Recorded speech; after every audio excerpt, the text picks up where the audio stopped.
مبروك قالك ألا لو دلع البنات. راجل وست ستات لو السيلة. راجل وست ستات. حكايات زوج معاصر لو نونة المأذونة. حكايات زوج معاصر. أزمة سكر لو أيام الدراسة. أزمة سكر. جميل وهنا لو The Haunting of the Hill House. طبعا أحبهم اثنيناتهم بس جميل. ضائعة الورد لو أيام الزهور. ضاعت الوقت. أسطورة البحر الأزرق لو أهل القصور. أسطورة البحر الأزرق. ليلي وشريهان لو لهفة. الأجنحة المنكسرة مطلوب حب عاجل. مطلوب عاجل. أتاكون تايتن لو أجنحة الكاندوم. اثنيناتهم كلش أحبهم بس أجنحة الكاندوم طفولتي أفضل كارتون بالنسبة لي. ريمي لو أبطال ديجيتال. أفضل ديجيتال الجزء الأول لأن أصلا كان عندنا سيديات ودائما نشوفها.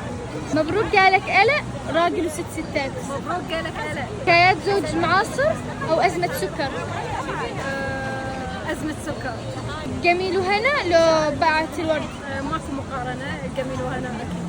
أسطورة البحر الأزرق لو لهفة. راح اختار أسطورة البحر الأزرق لأنه اختاريته هواية مصري. مطلوب حب عاجل لو أجنحة الكاندوم. لو أجنحة الكاندوم. مبروك قالك ألا لو أزمة سكر.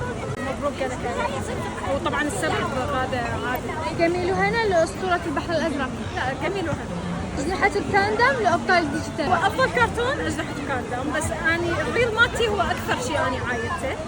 فقلت لك إنه أبطال ديجيتال كان عندنا أقراص منه فأبطال ديجيتال. جميل وهنا لو أبطال الديجيتال. ليش؟ يلا الطفولة تفوز. أبطال ديجيتال. أبطال ديجيتال. أوكي. لعد. مبروك قالك ألا لو أبطال لا الديجيتال. أبطال ديجيتال. لعد أبطال الديجيتال لو ون ستيب.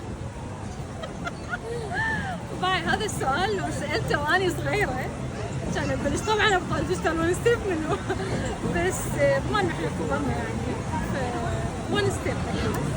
والجواب ليش؟ لأنه أكيد لازم ننظف البيت قبل نشوف شغلة. صح لو غلط؟